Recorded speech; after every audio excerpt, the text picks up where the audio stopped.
Jadi balik betukan nama bule jo bule itu kebetulan ketika kami main show dangdut, orang si Koko bule itu bule sedihnya. Kanyilangan. Oh pertama buat bule. Kok bule? Tapaso karena nyagi nama bule sampai kini rambut ibu tempo bulean leh. Tapaso bulean leh. Iya kan? Gitu Pari. Jadi lengkap lah nempel lekat. Sampai kini namu ilbule. Padahal ilbule tadi sebenarnya. Ilbule sebenarnya. Iya.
Assalamualaikum warahmatullahi wabarakatuh. Alhamdulillah kita bertemu kembali dengan podcast Kabar Rantau, yang mana hari ini kita kedatangan tamu yang telah hadir di studio. Mari kita sambut Pak Il Bule. Kabar Pak Il Bule? Kabar baik. Iya Pak Il. Iya Pak. Alhamdulillah bisa datang kemari ke podcast Kabar Rantau. Moto tak lama gini ke Pak Il. Iya. Pak Il di mana kampung asli? Kalau kampung, kalau orang tua, iya. Kalau bapak dari Solo Selayo. Oh Solo. Solo Selayo. Solo. Kalau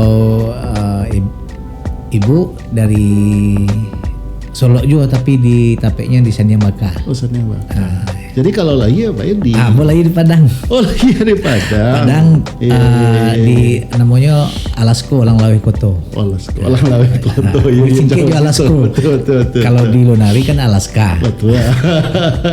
Kalau di Padang kotanya dulu Alaska, tapi Albetuka Alasko. Betul. Orang Lawe Koto. Jadi Allah dari KT langsung ke Jakarta atau memang di kampung dulu sekolah atau apa ya? Ambo dari KT di Kota Padang. Oh dari KT Kota Padang. Iya. Jadi berkecimpung di musik, kok malah dari kampung atau memang di Jakarta dimulai itu Pak? Dari kampung. Oh dari kampung. Iya, dari kampung. Dari tahun berapa tuh? Maksudnya dari umur berapa ya? Dari SMA. Oh dari SMA. Alhamdulillah ya. Ya Mbak, pengen lo pemirsa podcast Kabar Rantau pengen tahu Mbak cerita awal gitu Pak. Ya ceritanya waktu bermain musikku memang darah seni itu memang lah dari ketek ya, dari ketek, cuman ada dari keturunan atau dari keturunan, dari ibu. Oh dari ibu. Jadi dikembangkan lah setelah SMP emang kebetulan basicnya pertama gitar gitu, gitar. Jadi berkembang SMA mau pelajari dulu organ gitu. Gitu. Jadi cukup lama di kampung untuk di musik langsung Kak. Jadi musiknya arah mana? Memang Minang yang kini yang digarap atau pop Indonesia Pak? Kebetulan dulu ambo suka main lagu-lagu pop gitu kan. Cuman lihat di musik Minang perkembangannya cukup bagus. Jadi ambo mencoba mempelajari musik-musik Minang, tapi dasarnya memang ada orang Minang ya, tapi setelah berkembang di musik Minang, mempelajari musik-musik Minang yang tepatnya waktu itu sedang lagi in-innya lagu Almarhum Zalmon tuh waktu itu. Iya. Genrenya kamar gitu. Kebetulan ambo ambil pop Minang. Pop Minang. Jadi karena awak kalau mengambil tradisional, spesifik tradisional itu memang kita harus sekolah dulu. Seperti awak di Kerawitan gitu. Betul. Kan. Jadi kalau memang awak dibentuk dari alam gitu, dari alam terkambang jadi guru gitu. Tapi mungkin lebih bagusnya awak tuh ambil sekolah dulu ke Kerawitan gitu. Jadi yang ngambil kini ke pop Minang saja. Jadi ke Jakarta ke Laton Bara apa ya? Ambo ke Jakarta ko dari 92. Oh 92. Ya 92. Jadi di Jakarta langsung tadinya langsung ke dunia musik atau memang Bakarajo atau awalnya? Kebetulan Ambo Bakarajo dulu. Oh Karajo. Karajo di Tiga Raksa dulu, namanya perusahaan camping gas dari perusahaan Prancis dulu. Jadi ada kuliah dulu? Kuliah enggak, sampai SMA. Oh sampai SMA. Gitu. Jadi perusahaan apa tadi? Prancis itu dulu ada tergabung dari kayak Tira, camping gasnya itu. Jadi di situ adalah kebetulan grup bandnya. Jadi masuk Karajo itu memang dasarnya di musik juga gitu. Cari-cari kalau ada musik itu betul. Iya. Berapa lama tuh kegiatan itu? Di perusahaan itu 2 tahun. Oh 2 tahun. 2 tahun. Sebentar, kebetulan memang terpanggil juga untuk bermain musik, ya kan, lebih untuk mengembangkannya. Kebetulan bergabung kawan-kawan di Siko untuk bermain musik Minang gitu. Betul ya. Jadi balik ke cerita awal tadi, dia cerita awal di luar tadi, di lobi tadi menyangkut nama Ilbuli. Ingin tahu lo pemirsa, kok bisa sampai menjadi Nah kalau nama lengkap Pak Il apa nama lengkap? Nama Bo Yasril. Oh Yasril. Yasril panggilan ketenya Il. Oh panggilan kete Il. Oh gitu. Jadi kalau yang bulenya kok? Sebenarnya enggak boleh. Tuh sebenarnya. Jadi kok pasti dia penasaran. Iya. Jadi kebetulan ada kakak ambo namanya Nyonya Gegala juga kawannya bule. Oh bule. Jadi ceritanya bule. Gitu. Jadi bule. Jadi seluruh keluarga tuh jadi sabui bule karena kakak ambo tuh kebetulan berbicara apa sekete. Ini punya hidung enggak bule gitu. Jadi saya tuh si Ilbule, padahal bule kok kakakmu galanya gitu kan. Jadi namanya Ilbule. Ilbule itu kebetulan pertama-tama mau membuat musik Minang, menggarap musik Minang. Ketika nyatanya dia apa Arsmensia, nama ya Il apa ya? Ya G lah Ilbule. Ilbule. Ya, lebih Ilbule. Bukan bule. Iya. Jadi kebetulan alhamdulillah lagu Merak Bangkauni itu memang diterima semua masyarakat, sangat booming waktu itu ya. Tahun berapa waktu itu? Itu tahun 90-an itu, 95-an katanya kita. 2000 ke bawah gitu. Iya. Jadi setelah di aransemen pertama tuh Pak Ari. Aransemen pertama Merak Bangkauni itu. Jadi yang tadi lagu tadi yang pertama itu album Merak Bangkauni. Pertama sekali. Jadi setelah album itu yang pertama kelanjutan itu Pak Il. Ya kelanjutannya setelah diterima sama masyarakat ya Pak Ari ya. Alhamdulillah. Lanjut cerita dalam Ilbule tadi kan. Iya betul. Jadi ambo mencoba ke nasional, ke dangdut.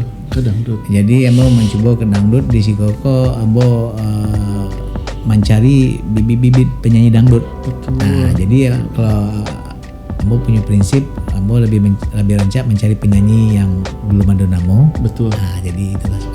Jadi membentuklah namanya Trio Cabai Rawit.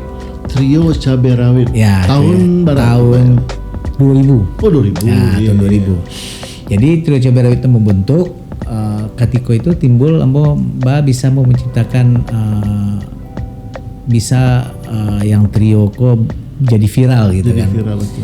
Jadi mau pailah suatu ketika waktu itu tuh ambo pai ke pasar mau cari waktu itu kalau nggak salah Bon Jovi itu sedang main dia di stadion Iya.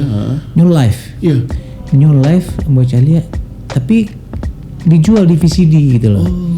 Jadi ketika itu timbul ide mau ke Pak Ari ya, timbul ide kenapa di musik dangdut atau Minang mau coba buat live.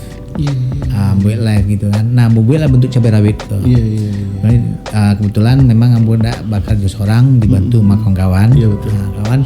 Jadilah trio cabai rawit ambo buat live show-nya. Jadi untuk live show dangdut yang main biasa-biasa di panggung pertama itu untuk Jakarta Jabodetabek itu ambo buat pertama. Nah, jadi mulai dari sampai ke Jawa itu kayak Monata kayak apa juga King Isadonya kan. Inul pun lahirnya dari situ. Kalau enggak salah bisa sampai gini penggagas lah berarti. Iya kebetulan itu tahun 2000 itu sangat booming sekali. Luar biasa. Jadi dengan perjalanan yang cabai rawit seperti itu, ambo dapat telepon dari Mahkota Record. Mahkota Record kok adalah produser dangdut yang besar ya. Nah, jadi kebetulan pas dapat telepon tuh memang enggak sangku ada kan. Pertama mau abaikan saja. Abaikan saja tapi mereka gigi 2 kali telepon baru mau jawab gitu kan. Jadilah awak bekerja sama dengan Mahkota Record tahun 2000 itu. Jadi balik ke nama Il Bule kau tadi. Jadinya. Jadi kan tadi kan bule kan? Bule. Jadi balik bentukan nama bule Jebule itu. Kebetulan ketika kami main show dangdut, orang si Koko bule itu bule sirinya. Kanyilangan. Pertama buat Il Bule. Kok Il Bule? Tapaso karena nyagi nama Il Bule sampai kini rambut ibu tempo bulean leh. Tapaso bulean leh. Iya kan? Gitu Pak Ari. Jadi lengkap lah nempel sampai kini nama Il Bule. Padahal Il Bule tadi sebenarnya. Il Bule sebenarnya. Iya. Jadi itulah singkat cerita mengenai nama tadi. Kalau Pak Salamu ala bara album apa single yang album lah ya. Aransemen musik ya. Aransemen musik untuk Minang ambo merek Bangkauni, terus dari Andi Lubas, terus Yung Petapayan. Siapa saja tuh artis-artis yang biasanya kan Pak Il yang untuk musiknya kan Pak Il biasanya artisnya siapa biasanya? Pertama si Yang Gucci, terus si Yandri Boy, Andi Lubas, Feti, terus si Yung Petapayan. Yang lah duit itu sedolah itu. Berarti lah bara album ini. Bara tadi kira 6 tadi ya. Itu untuk Minang ya. Untuk lagu Jambinya ada 2. Oh Jambi ya, alhamdulillah Jambi. Tadi ada lain enggak? Selain Jambi ada lain. Jambi enggak ada lain. Nah, batanya yang tadi dangdut tadi masih ada enggak sampai kini ada trio tadi itu ya? Masih ada. Di YouTube banyak. Banyak ya. Nama trio cabai rawit. Masih alhamdulillah ya. Jadi itu dikontrak di Mahkota 2,5 tahun itu. Oh sampai kini masih ya berarti ya. Jadi nampaklah berkolaborasi yang artis-artis yang kini kan lah banyak modernnya Pak Il menyikapinya gini kan dengan musik yang lah masuk baik dari luar atau banyak modernnya Pak Il menyikap. Kalau orang tahu begini kan Pak Il yang legendnya lagi nih kan gitu. Kalau dari perkembangan dari musik Minang, Minang Pak Ari tanya Minang itu sangat bagus saya lihat karena banyak kebetulan lah musik Minang itu menjadi tuan rumah bagi udah menjadi tuan rumah musik Minang di daerah Minang. Jadi kaum milenial kini kok baca lihat ini ada suatu kebanggaan menyanyi Minang gitu. Itu yang gua rasakan. Jadi kalau dulu zaman dulu kan mencari istilahnya ada lah, maka samping kok kaum milenial lagunya seperti Iko gitu kan. Kalau kini kok enggak, malahan penyanyi Minang kini banyak yang muda-muda gitu kan. Betul. Ada yang sangat punya potensi gitu. Jadi yang Waca lihat kini luar biasa ya, artis muda yang di kampung kini sampai ada yang sampai hijrah ke rantau sampai ke Jakarta kayak kan luar biasa. Ya jadi harapan kini untuk yang mereka muda kok di Pak El. Harapannya mereka harus menjaga semuanya Pak Ari. Kalau mereka ingin eksis di Siko, pertama menjaga etikanya, menjaga wawasannya gitu kan, mendalami wawasannya lah gitu kan di bidang musik juga, karena makin hari persaingan makin kuat gitu Pak Ari. Jadi untuk mempertahankan ini mereka harus mempertahankan kualitasnya lah, kualitasnya gitu. Jadi itu yang harapan dari Pak El ya. Kondisi kini sedang pandemi ya kan.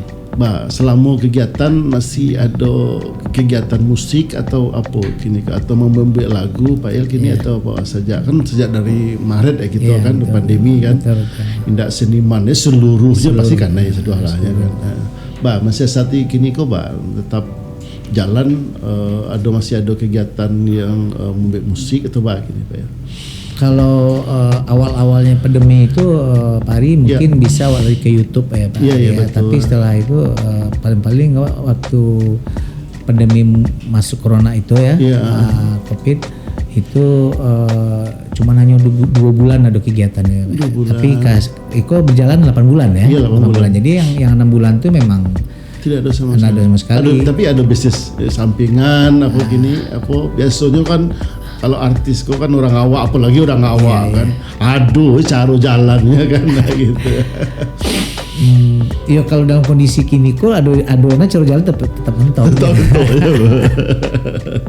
Jadi tapi kalau musik segala masa masih berjalan. Masih. Alhamdulillah.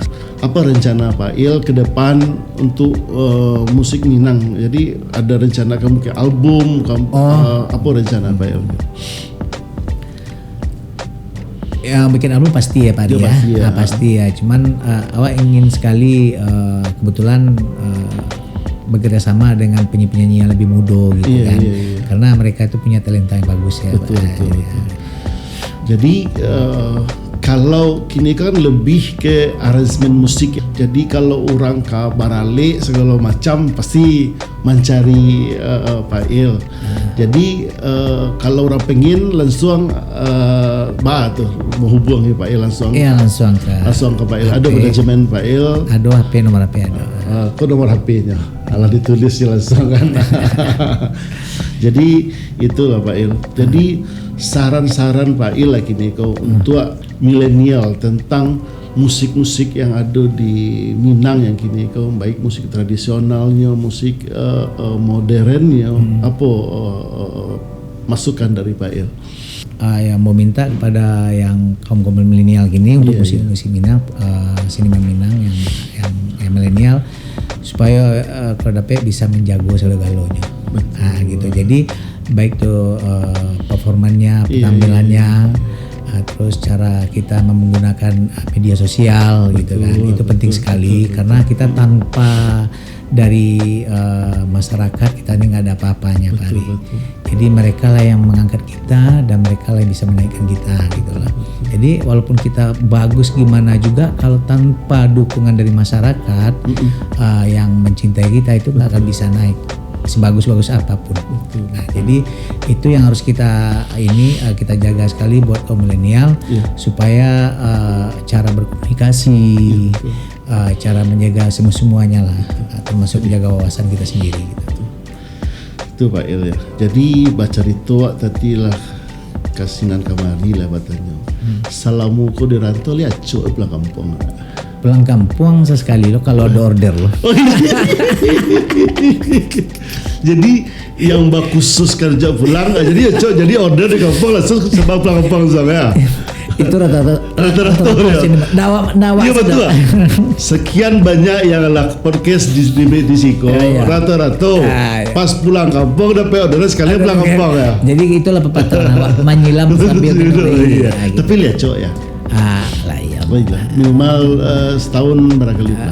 Oh enggak, paling-paling setahun sekali atau setahun 2 kali. Oh setahun, ya, alhamdulillah. Lain tahu jo, anda cok pulang kampung, alhamdulillah kan.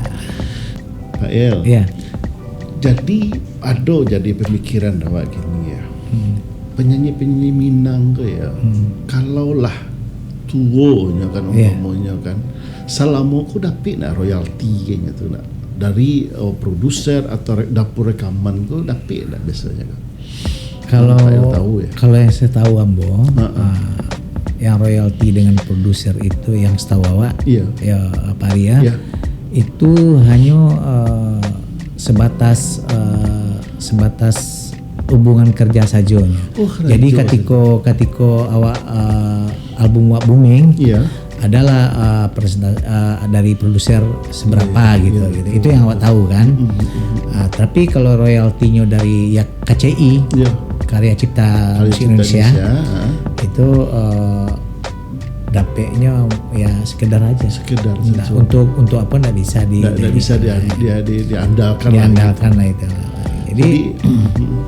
Jadi yang royalti dari produser ya ketika album booming ya itu. Kalau seandainya obek kini album meledak booming atau rasa kewa itu katanya. Ya sekedar itu aja. Dan itu pun kalau seandainya produser itu bisa ada rasonya gitu kan. Biasanya kan ada wadah yang untuk membuat modelko, ada mengukur royalti sama kan ada biasanya kan ada. Ada wadah maksudnya wadah dari seniman itu sendiri. Seniman itu ada biasanya kan ada pokoknya dapetnya dari albumnya, kasetnya apa bisa CD segala macam tuh di mana biasanya dapet. Itu kalau si penyanyi untuk dari KCI nggak dapet jadi kebanyakan gini kok kalau seandainya nggak diproduserin orang pokoknya gitu kan hanya berarti dapet beli putih ya. Iya seperti itu. Nah ketika kalau seandainya kontrak mungkin agak lumayan ya kalau pokoknya sebenarnya tuh tergantung awak dengan produser gitu. Jadi kalau awak bekerja baik dengan produser, mungkin produser ada rasanya untuk memberi gitu kan. Kalau album kita ini booming gitu, meledak gitu. Gitu aja Pak. Habis itu selesai. Tidak ada harapan ya mungkin harapan awak adalah wadah yang nanti akan memikirkan kok bagaimana kedepannya nanti. Jadi yang anak-anak kini, yang anak muda kini bisa memikirkan musim-musim yang baru, bisa memikirkan solusi yang terbaik gitu. Jadi nanti pas di ke depan di hari tua menikmatilah hasilnya harusnya kan gitu kan. Mudah-mudahan itulah.